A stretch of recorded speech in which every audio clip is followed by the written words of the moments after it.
శీర్షిక ఇప్పుడా పువ్వు. రచన ఉరిమల్ల సునంద. చదువుతుంది చాందిని రాజేష్. ఏమిటో హెచ్ఎం మేడంకి ఎన్నిసార్లు చెప్పి వద్దన్నా ఆ తరగతికి ఓ పీరియడ్ తీసుకోవలసిందేనని పట్టుబట్టి మరీ వేసింది. ఎంఎస్సి బిఈడి చేసిన నాకు ఆ రెండో తరగతి ఎంత వద్దన్నా వింటేనా? మనదసలే యూపీఎస్ తప్పదు కదా మేడం అని అంది. పద్మా మేడం లాంగ్ లీవ్ పెట్టడంతో 3తో పాటు రెండో తరగతికి కూడా వెళ్లాల్సొస్తోంది. పెద్ద పిల్లలకైతే ఓ 2 లెక్కలు వివరించి మిగిలినవి చెయ్యండ్రా అని పురమాయించి రిలాక్స్గా ఉండొచ్చు. అబ్బో, ఈ రెండో తరగతి పిల్లలున్నారే, వాళ్ళు మహాగడుగ్గాయలు. లోకంలో ఉన్న సందేహాలన్నీ వాళ్ళకే వస్తుంటాయి. 20 రాయమంటే 0 తర్వాత 2 తామేదో చాలా బాగా నేర్చుకున్నట్టు చేసే వాళ్ళ బిల్డప్ చూస్తుంటే నవ్వు చిరాకు రెండూ కలిపి మరీ వస్తాయి. ఆ పద్మా మేడం ఎలా వేగుతున్నారో ఏమో వీళ్లతో అని అనుకున్నాను. మరో విషయం ఏంటంటే, వీళ్లతో కొంచెం చనువుగా ఉంటే చాలు, మన కొంగు పట్టుకునే తిరుగుతుంటారు. అందుకే వాళ్ళ దగ్గర కొంచెం కఠినంగా ఉంటాను. ఏదో చిన్న అల్లరి చేసినా గట్టిగా గదమాయిస్తూ ఉంటాను. అలా ఆ పిల్లలకు నేనంటే హడల్. అందుకే రాను నా దగ్గరకు రావడం తగ్గిపోయింది. అయితే ఓ అమ్మాయి మాత్రం నేనెంత విదిలించినా కసిరినా అన్నీ దులిపేసుకుని చిరునవ్వుతో నా దగ్గరకు వస్తుంటే ఆశ్చర్యంగా అనిపించింది. ఏమిటి పిల్ల, మిగతా పిల్లలు టీచర్స్ ఎవరైనా ఏమైనా అంటే ముఖం ముడుచుకుని వాళ్ళు పిలిచేంత వరకు పోదు. అలాంటిది నేనేమన్నా పట్టించుకోకుండా రోజుకో మందార పువ్వు తెచ్చి ఇవ్వబోతుంది. వద్దన్నా వినకుండా, నేను చూడకుండా నా పర్సు దగ్గర పెడుతోంది. ఓ రోజు నాకు చాలా కోపం వచ్చి, ఏం పిల్ల, నేనన్నా నా మాటన్నా లెక్కేలేదు అంటూ కోపంగా ఆ పువ్వును కిటికీ నుండి బయటకు విసిరేశాను. చూసావా, నీకు నేను ఎలా బుద్ధి చెప్పానో? వద్దంటే వినకుండా తేవడమేమిటి? చెప్పిన మాట వినకపోతే ఊరుకోను, తెలిసిందా? వేలెడంత లేవు, నా మాటంటే లక్ష్యం లేదా నీకు?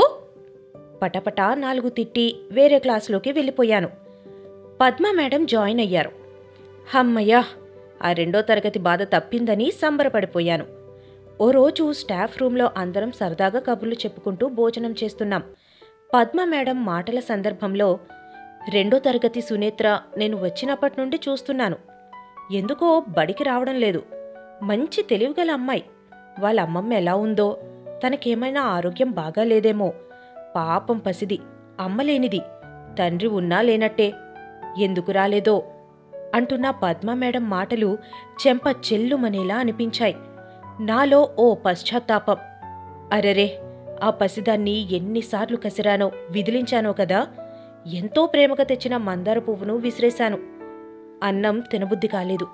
చెయ్యి కడిగేసుకుంటూ, పద్మా మేడం, ఒకసారి వాళ్ళింటికి వెళ్ళి వద్దామా, చూడాలనుంది అని అన్నాను. నేనలా అడిగేసరికి మిగిలిన టీచర్స్లో ఆశ్చర్యం. పద్మా మేడం మాత్రం, అసలెందుకు రాలేదో వాళ్ళ తరగతి పిల్లలను అడుగుదాం అని అంది. రెండో క్లాస్ పిల్లలు చందన, వినీల, లలితలను పిలిచి అడుగుతూ ఉంటే ఏం చెబుతారో విందామని దగ్గరగా వెళ్ళాను. నన్ను చూడగానే వాళ్ళు చెప్పడం మానేసి నీళ్లు నమలసాగారు. రెండో తరగతిలో నా ప్రవర్తన గుర్తుకొచ్చింది. అప్పుడనిపించింది, నేనసలు టీచర్నేనా? ఆ పసిపిల్లల హృదయాలను గెలుచుకోలేకపోయాను. ప్రేమగా కాకుండా భయపెట్టి చదువు చెప్పాలనుకున్నాను. మాయామర్మం తెలియని పసికూనలు, కల్మషమంటని పవిత్ర తామరపూలు, అలాంటి వారిని నా కఠినత్వంతో చాలా బాధపెట్టాను. అందుకే నన్ను చూసి మాట్లాడలేక భయపడుతున్నారు అనుకుంటూ అక్కడి నుంచి కొంచెం దూరం జరిగాను. చెవు వారిచ్చి వాళ్ళు చెప్పిన మాటలు వినడంతో నిశ్చేష్టురాలనయ్యాను.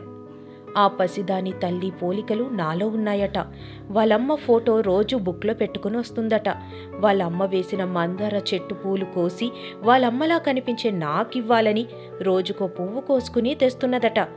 ఆ మాటలు వింటుంటే నా కళ్ళు ఊట చెలిమలయ్యాయి. ఇక మనసాగలేదు. పద్మ మేడంను తీసుకుని స్కూటీ మీద వాళ్ళింటికి వెళ్ళాను.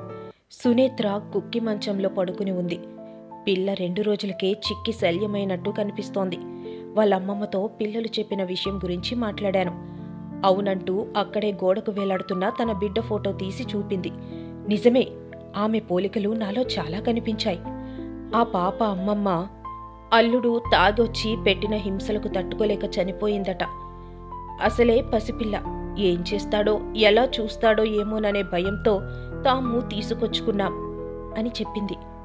తనను రోజూ అడగడమేనట, అమ్మమ్మా మా అమ్మ వెళ్ళి మా బడిలో మేడంలా చేరిందా? అచ్చం అమ్మలాగే ఉంది అమ్మమ్మ. అలా రోజూ అనడమే.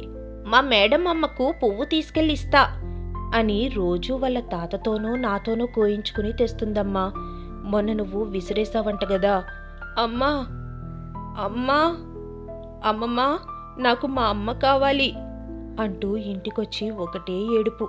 ఆ రాత్రి నుంచే జ్వరం వచ్చింది. అమ్మా అమ్మా ఒకటే కలవరింతలు. లేని అమ్మను నేనెక్కడి నుండి తేనుపంతులమ్మా. దానికి ఇంకా అర్థం చేసుకునే వయసు రాలేదు.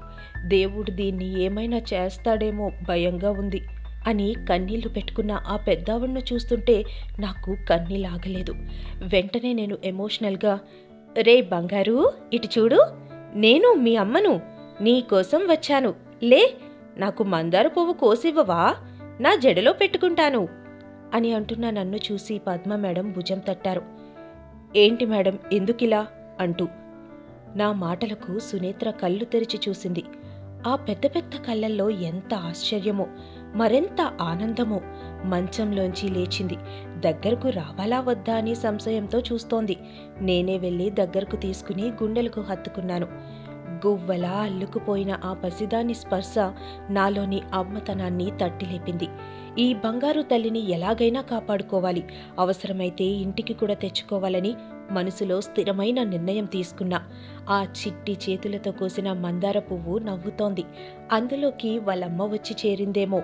ఇప్పుడు ఆ పువ్వు నిత్యం నా జడలో ఆ పసిదాని కళ్ళలా కాంతులీనుతూ. సమాప్తం. ఇలాంటి మరెన్నో ఆసక్తికరమైన కథలను వింటూనే ఉండండి మీ తపస్వి ఆడియో స్టోరీస్లో.